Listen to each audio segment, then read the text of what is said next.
दिव्या को देखने लड़के वाले आए हैं, लेकिन उनकी बातों से लग रहा है कि वो लंबी लंबी फेंक रहे हैं। हमारे यहाँ 5 कार है, 7 बाइक्स है, फिर भी हम बस से आए हैं। वो क्या है ना कि हमें दिखावे का बिल्कुल शौक नहीं है। बड़ा नेक ख्याल है बेटा। लेकिन खुद की गाड़ी में बैठना दिखावा थोड़ी ना होता है। अरे हम दिल्ली से आए हैं, वहाँ पोल्यूशन बहुत है ना, तो हम गाड़ी में नहीं निकलते हैं। हाँ, ये उससे भी बड़ा नेक ख्याल है बेटा। लेकिन अगर आपको पोल्यूशन की इतनी चिंता है तो घर में 5 कार और 7 बाइक क्यों रखी है? अरे इतने पैसे हैं, फुर्सत में क्या करेंगे, कुछ ना कुछ खरीद लेते हैं। अभी पिछले ही हफ्ते एक हेलीकॉप्टर खरीदने का सोच रहा था। तो क्यों नहीं खरीदा? अरे उसके पंखे हवा ज्यादा देते हैं, हमारी माँ को ठंड बहुत लगती है ना, अब बुजुर्गों का ध्यान रखना पड़ता है ना।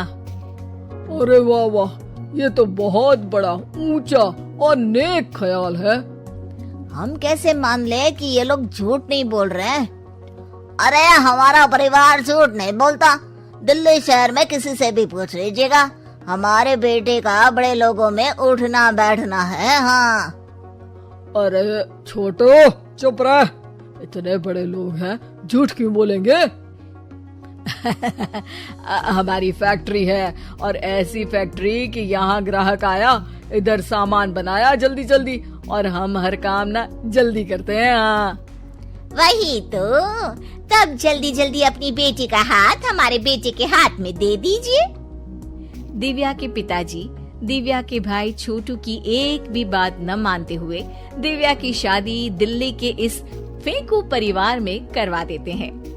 जब दिव्या ससुराल पहुंचती है तब आपकी कार्स और बाइक्स कहाँ है? मुझे बाहर जाना था किसी काम से।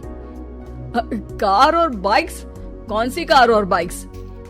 अरे जब आप मुझे देखने आए थे तो कहा था ना कि आपके यहाँ 5 कार्स हैं और 7 बाइक्स हैं।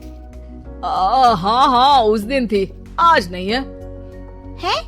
आज कहाँ गई? अरे जिनकी थी वो ले गए। मतलब वो आपकी नहीं थी? आपने तो कहा था हमारे घर पर है। हाँ घर पर थी, बाबूजी का एक पार्ट टाइम काम है कार और बाइक धोने का। उस दिन घर पे 5 कार और 7 बाइक्स थी तो बोल दिया था। अरे झूठ थोड़ी ना बोला है, जैसा था वैसा बोल दिया। और वो हेलीकॉप्टर खरीदने वाली बात, वो झूठ थी क्या? अरे बिल्कुल नहीं, शहर में एक नई कंपनी आई है पंखे की, जिसके पंखे बड़े हैं। कंपनी का नाम हेलीकॉप्टर रखा है। जब लेने गए तो हवा बहुत तेज फेंक रहा था, तो माँ ने बोला ठंडी लगेगी बेटा। वैसे भी दिल्ली में ठंड ज्यादा होती है ना। झूठ कहाँ बोला मैंने, जैसा था वैसा बोल दिया। हे भगवान, और वो फैक्ट्री वाली बात, इधर ग्राहक आया उधर सामान तैयार। अरे वो भी तो बिल्कुल सही है। मेरा ना पानी पूरी का ठेला है, इधर ग्राहक आता है उधर पानी पूरी बना देता हूँ। अरे झूठ कहाँ बोला, जैसा था वैसा बोल दिया। हे राम, मेरे तो कर्म फूट गए। आपने तो कहा था कि आप लोगों का बड़े लोगों में उठना बैठना है। अरे है तो, पहले मैं बहुत बड़े लोगों के यहाँ नौकर था। जब भी कोई गलती करता तो वो मुझसे उठक बैठक लगवा देते। हो गया ना बड़े लोगों में उठना बैठना।